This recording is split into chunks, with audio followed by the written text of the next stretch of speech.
Dracula by Bram Stoker. Chapter 3. Jonathan Harker's Journal continued. When I found that I was a prisoner, a sort of wild feeling came over me. I rushed up and down the stairs, trying every door and peering out of every window I could find. But after a little, the conviction of my helplessness overpowered all other feelings. When I look back after a few hours, I think I must have been mad for the time, for I behaved much as a rat does in a trap. When, however, the conviction had come to me that I was helpless, I sat down quietly as I have ever done anything in my life, and began to think over what was best to be done. I am thinking still, and as yet have come to no definite conclusion. Of one thing only am I certain, that it is no use making my ideas known to the Count. He knows well that I am imprisoned, and as he has done it himself, and has doubtless his own motives for it, he would only deceive me if I trusted him fully with the facts. So far as I can see, my only plan will be to keep my knowledge and my fears to myself, and my eyes open. I am, I know, either being deceived, like a baby, by my own fears, or else I am in desperate straits, and if the latter be so, I need, and shall need, all my brains to get through. I had hardly come to this conclusion when I heard the great door below shut, and knew that the Count had returned. He did not come at once into the library, so I went cautiously to my own room and found him making the bed. This was odd, but only confirmed what I had all along thought, that there are no servants in the house. When later I saw him through the chink of the hinges of the door laying the table in the dining-room, I was assured of it. For if he does himself all these menial offices, surely it is proof that there is no one else in the castle. It must have been the Count himself who was the driver of the coach that brought me here. This is a terrible thought. For if so, what does it mean that he could control the wolves as he did, by only holding up his hand for silence? How was it that all the people at Bistritz and on the coach had some terrible fear for me? What meant the giving of the crucifix, of the garlic, of the wild rose, of the mountain ash? Bless that good woman who hung the crucifix round my neck, for it is a comfort and a strength to me whenever I touch it. It is odd that a thing which I have been taught to regard with disfavour and as idolatrous should in a time of loneliness and trouble be of help. Is it that there is something in the essence of the thing itself, or that it is a medium, a tangible help, in conveying memories of sympathy and comfort? Sometime, if it may be, I must examine this matter and try to make up my mind about it. In the meantime I must find out all I can about Count Dracula, as it may help me to understand. Tonight he may talk of himself, if I turn the conversation that way. I must be very careful, however, not to awake his suspicion. Midnight. I've had a long talk with the Count. I asked him a few questions on Transylvania history, and he warmed up to the subject wonderfully. In his speaking of things and people, and especially of battles, he spoke as if he had been present at them all. This he afterwards explained by saying that to a boyar the pride of his house and name is his own pride, that their glory is his glory, that their fate is his fate. Whenever he spoke of his house, he always said we, and spoke almost in the plural, like a king speaking. I wish I could put down all he said exactly as he said it, for to me it was most fascinating. It seemed to have in it a whole history of the country. He grew excited as he spoke, and walked about the room pulling his great white moustache and grasping anything on which he laid his hands, as though he would crush it by main strength. One thing he said, which I shall put down as nearly as I can, for it tells in its way the story of his race. We Dracula's have a right to be proud, for in our veins flows the blood of many brave races who fought as the lion fights for lordship. Here, in the whirlpool of European races, the Ugric tribe bore down from Iceland the fighting spirit which Thor and Woden gave them, which their berserkers displayed to such fell intent on the seaboards of Europe, aye, and of Asia and Africa too, till the peoples thought that the werewolves themselves had come.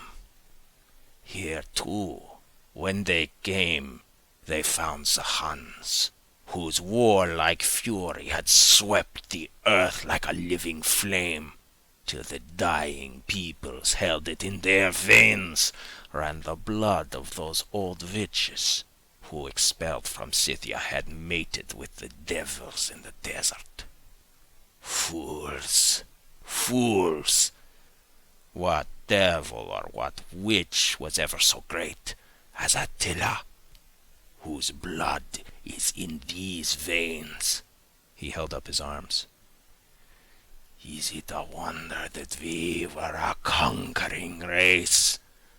That we were proud? That when the Magyar, the Lombard, the Avar, the Bulgar, or the Turk poured his thousands on our frontiers, that we drove them back? Is it strange that when Arpad and his legions swept through the Hungarian fatherland, he found us here when he reached the frontier, that the Honfoglalas was completed there, and when the Hungarian flood swept eastward, the Zekelis were claimed as kindred by the victorious Magyars, and to us for centuries was trusted the guarding of the frontier of Turkeyland. Aye, and more than that, endless duty of the frontier guard, for as the Turks say, water sleeps, and the enemy is sleepless. Who more gladly than we throughout the 4 nations received the bloody sword, or at its warlike call flocked quicker to the standard of the king? When was redeemed that great shame of my nation, the shame of Kosova, when the flags of the Valak and the Magyar went down beneath the crescent? Who was it but one of my own race, who as voivod crossed the Danube and beat the Turk on his own ground?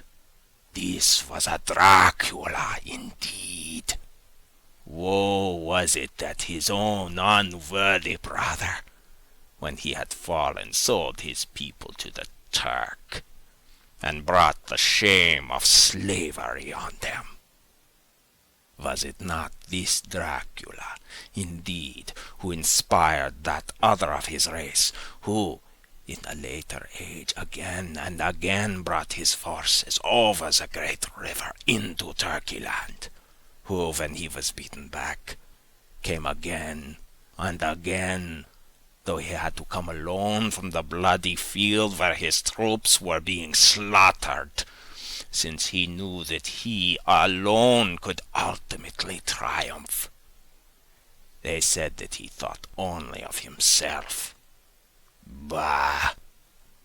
What good are peasants without a leader? Where ends the war without a brain and a heart to conduct it?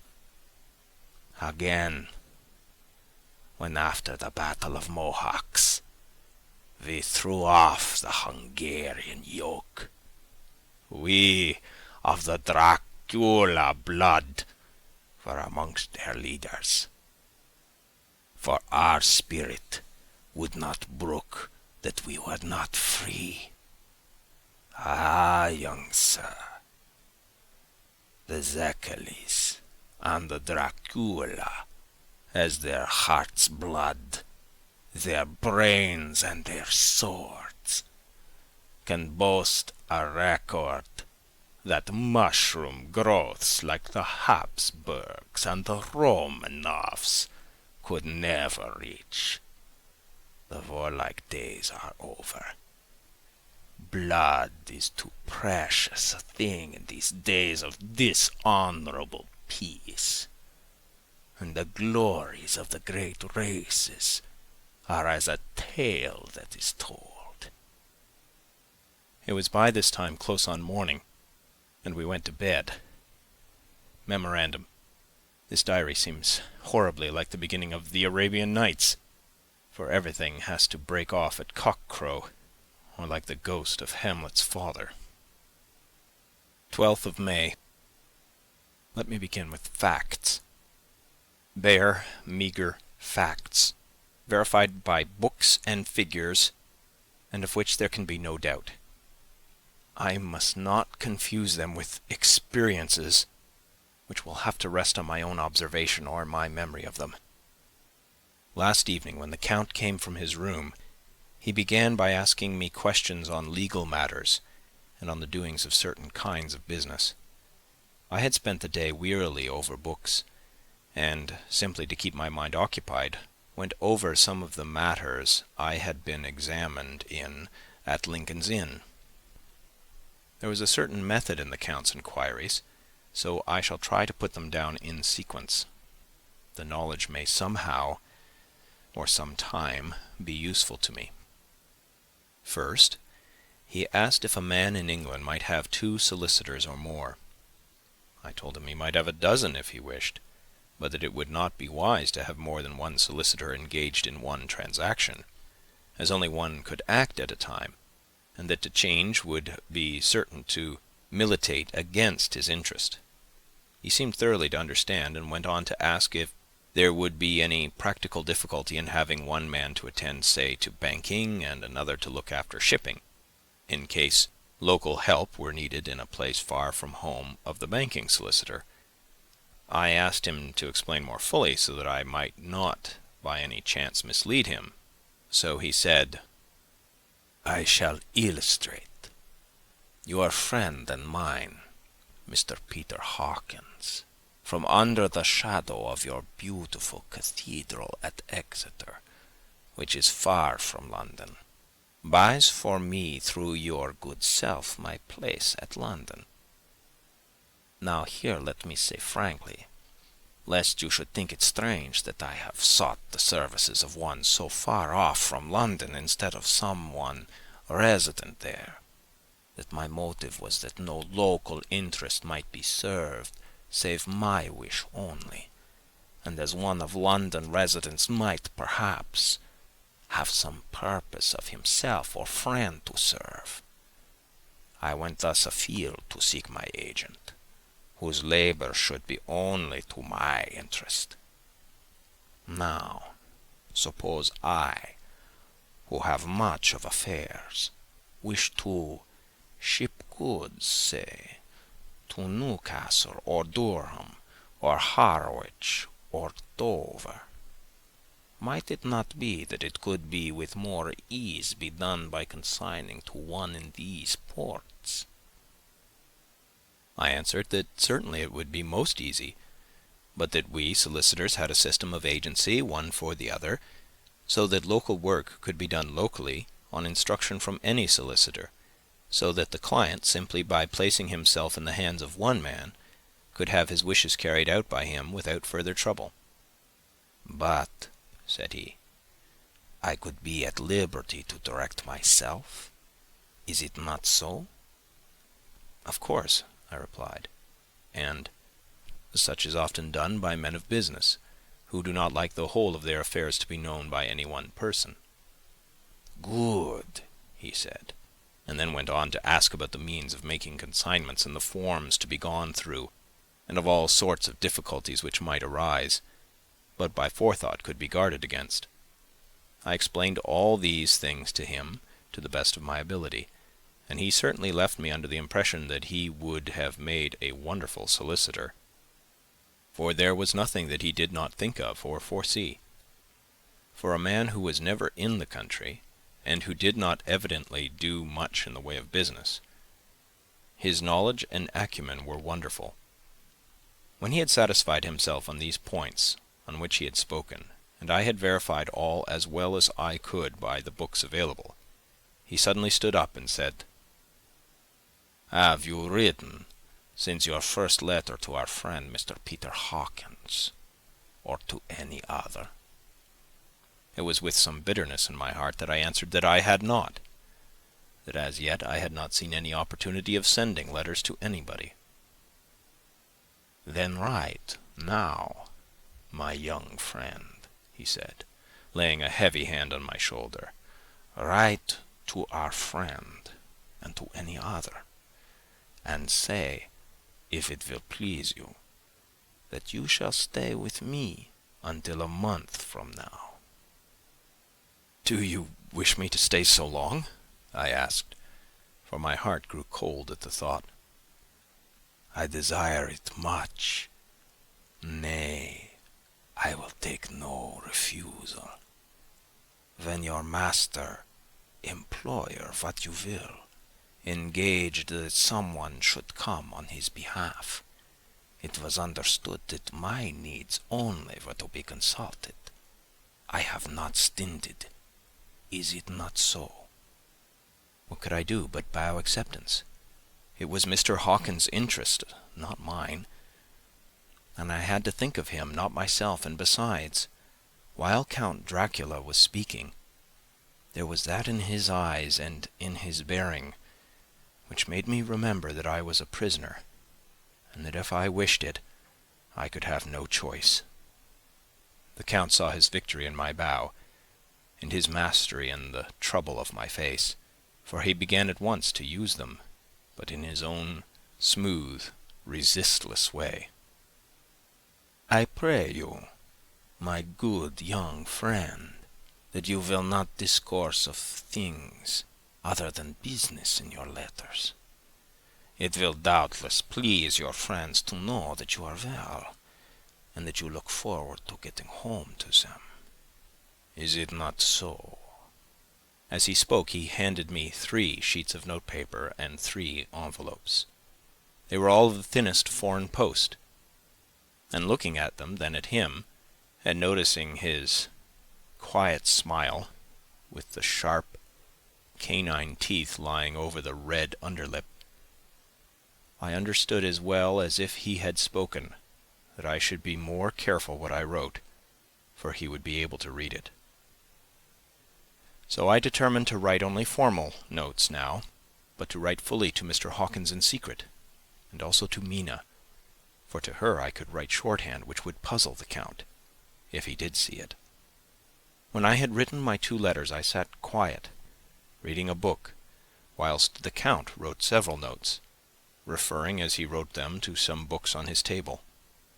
Then he took up my 2, and placed them with his own, and put by his writing materials, after which, the instant the door had closed behind him, I leaned over and looked at the letters, which were face down on the table. I felt no compunction in doing so, for under the circumstances I felt that I should protect myself in every way I could. One of the letters was directed to Samuel F. Billington, No. 7, The Crescent, Whitby; another to Herr Leutner, Varna; the third was to Coutts and Company, London; and the fourth to Herren Klopstock and Billruth, bankers, Budapest. The second and fourth were unsealed. I was just about to look at them when I saw the door-handle move. I sank back in my seat, having just had time to resume my book before the Count, holding still another letter in his hand, entered the room. He took up the letters on the table and stamped them carefully, and then turning to me, said, "I trust you will forgive me, but I have much work to do in private this evening. You will, I hope, find all things as you wish." At the door he turned, and after a moment's pause said, "Let me advise you, my dear young friend. Nay, let me warn you, with all seriousness, that should you leave these rooms, you will not by any chance go to sleep in any other part of the castle.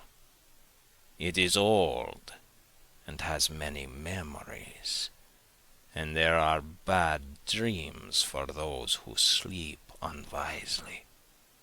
Be warned. Should sleep now or ever overcome you, or be like to do, then haste to your own chamber or to these rooms, for your rest will then be safe. But if you be not careful in this respect, then—" He finished his speech in a gruesome way, for he motioned with his hands as if he were washing them. I quite understood. My only doubt was as to whether any dream could be more terrible than the unnatural, horrible net of gloom and mystery which seemed closing around me. Later. I endorse the last words written, but this time there is no doubt in question. I shall not fear to sleep in any place where he is not. I have placed the crucifix over the head of my bed. I imagine that my rest is thus freer from dreams, and there it shall remain. When he left me, I went to my room. After a little while, not hearing any sound, I came out and went up the stone stair to where I could look out towards the south. There was some sense of freedom in the vast expanse, inaccessible though it was to me, as compared with the narrow darkness of the courtyard. Looking out on this, I felt that I was indeed in prison, and I seemed to want a breath of fresh air, though it were of the night. I am beginning to feel this nocturnal existence tell on me. It is destroying my nerve.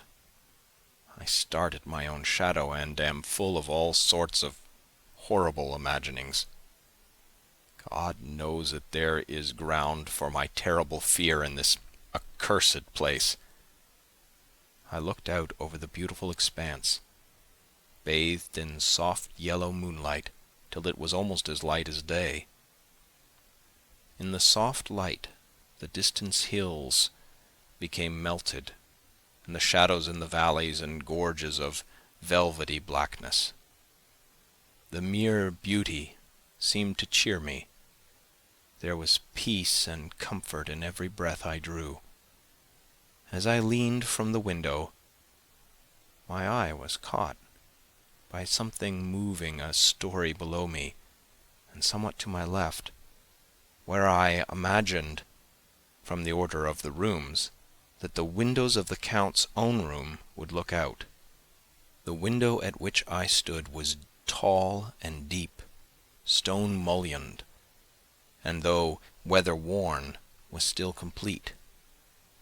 But it was evidently many a day since the case had been there. I drew back behind the stonework and looked carefully out. What I saw was the Count's head coming out from the window. I did not see the face, but I knew the man by the neck and the movement of his back and arms. In any case, I could not mistake the hands which I had many opportunities of studying. I was at first interested and somewhat amused, for it is wonderful how small a matter will interest and amuse a man when he is a prisoner.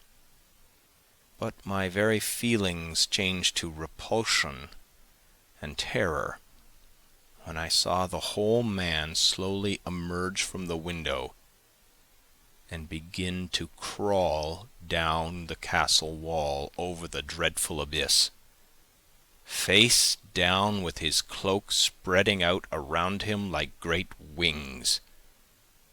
At first I could not believe my eyes.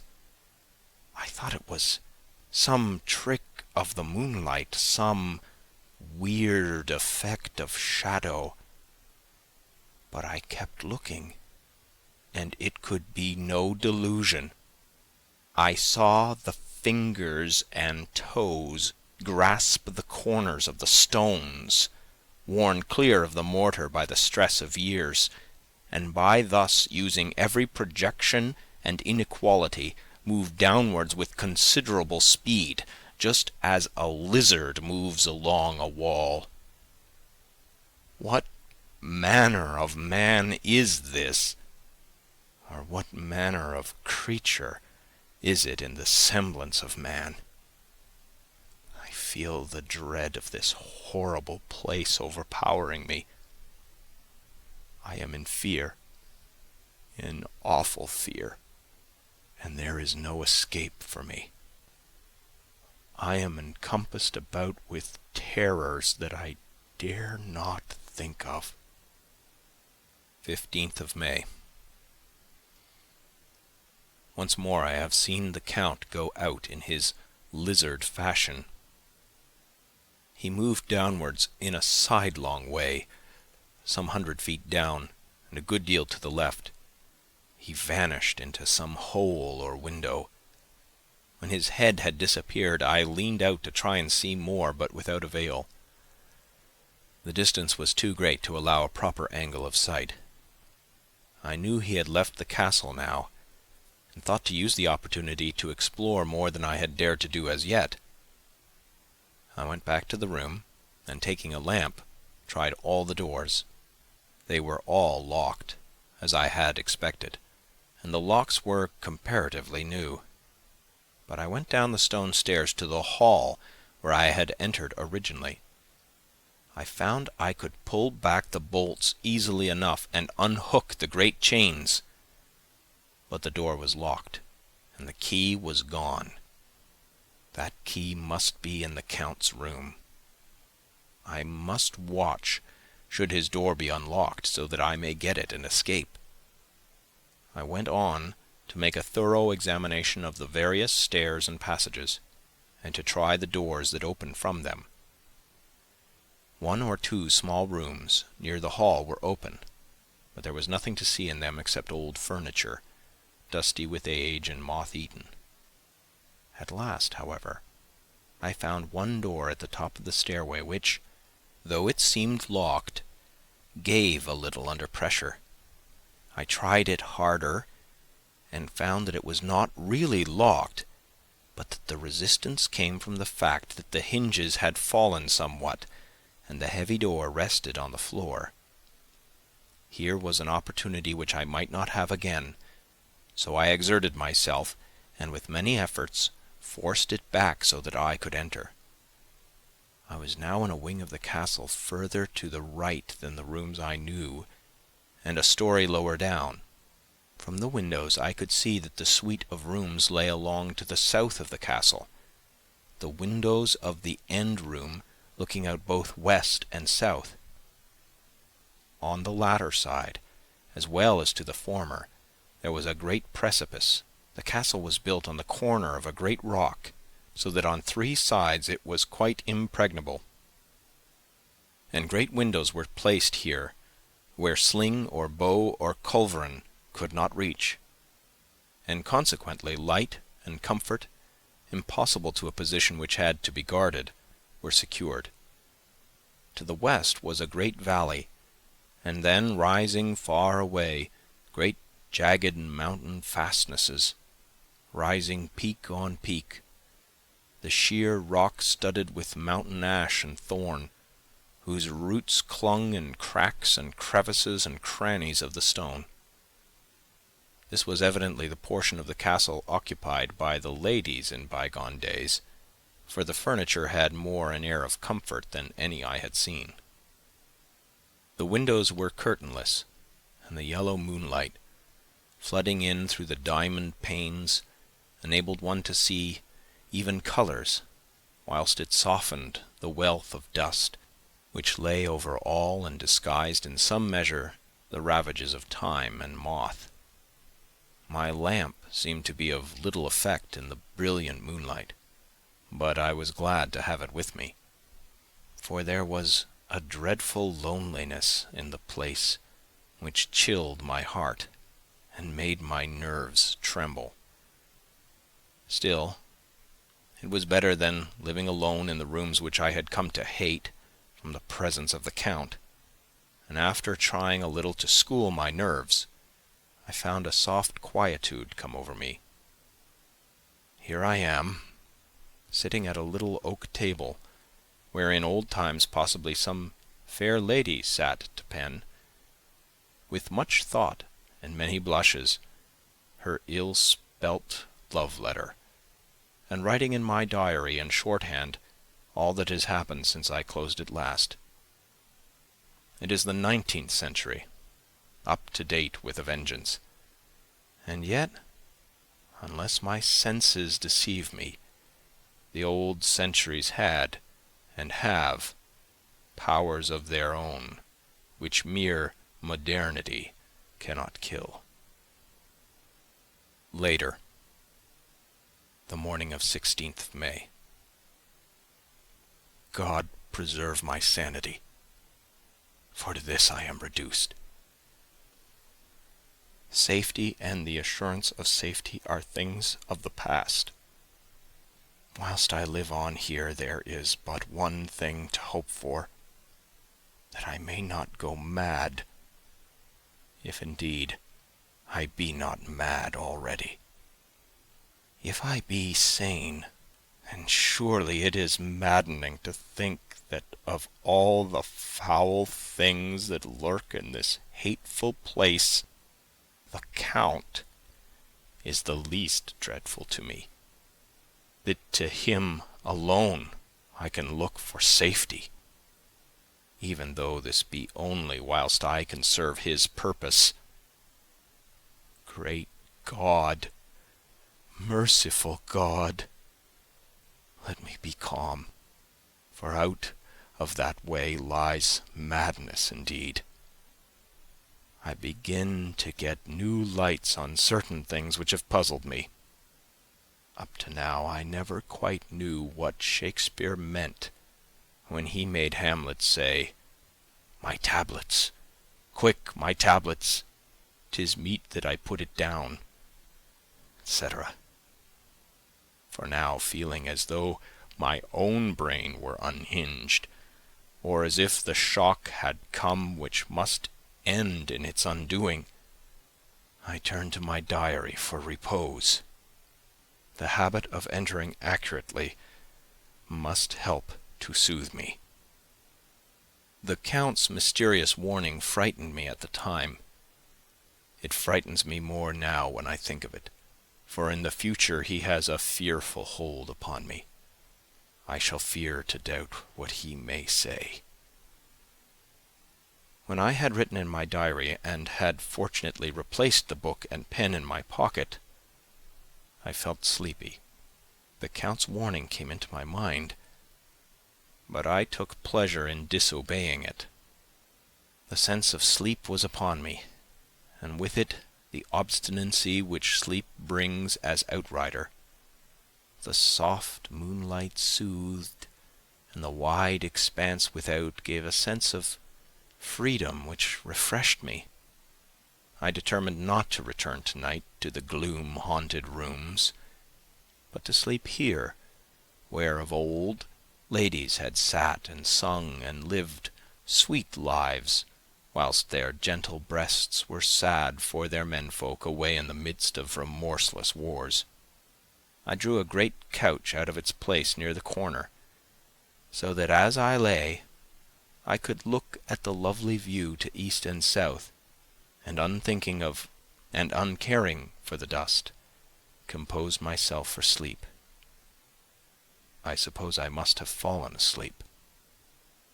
I hope so, but I fear, for all that followed was startlingly real, so real that now sitting here in the broad, full sunlight of the morning, I cannot in the least believe that it was all sleep. I was not alone. The room was the same, unchanged in any way since I came into it. I could see along the floor, in the brilliant moonlight, my own footsteps marked where I had disturbed the long accumulation of dust. In the moonlight opposite me were 3 young women, ladies by their dress and manner. I thought at the time that I must be dreaming when I saw them. They threw no shadow on the floor. They came close to me and looked at me for some time, and then whispered together. 2 were dark and had high aquiline noses like the Count, and great, dark, piercing eyes that seemed to be almost red when contrasted with the pale yellow moon. The other was fair as can be, with great masses of golden hair and eyes like pale sapphires. I seemed somehow to know her face, and to know it in connection with some dreamy fear, but I could not recollect at the moment how or where. All 3 had brilliant white teeth that shone like pearls against the ruby of their voluptuous lips. There was something about them that made me uneasy, some longing, at the same time some deadly fear. I felt in my heart a wicked, burning desire that they would kiss me with those red lips. It is not good to note this down, lest some day it should meet Mina's eyes and cause her pain, but it is the truth. They whispered together, and then they all 3 laughed. Such a silvery, musical laugh, but as hard as though the sound never could have come through the softness of human lips. It was like the intolerable, tingling sweetness of water glasses when played on by a cunning hand. The fair girl shook her head coquettishly, and the other 2 urged her on. One said, "Go on, you are the first, we shall follow. Yours is the right to begin." The other added, "He is young and strong. There are kisses for us all." I lay quiet, looking out from under my eyelashes in an agony of delightful anticipation. The fair girl advanced and bent over me till I could feel the movement of her breath upon me. Sweet it was in one sense, honey sweet, and sent the same tingling through the nerves as her voice, but with a bitter underlying the sweet, a bitter offensiveness as one smells in blood.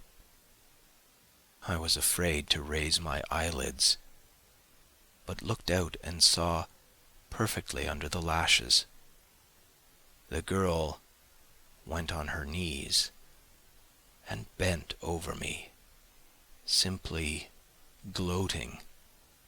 There was a deliberate voluptuousness which was both thrilling and repulsive, and as she arched her neck, she actually licked her lips like an animal, till I could see in the moonlight the moisture shining on the scarlet lips and on the red tongue as it lapped the white, sharp teeth.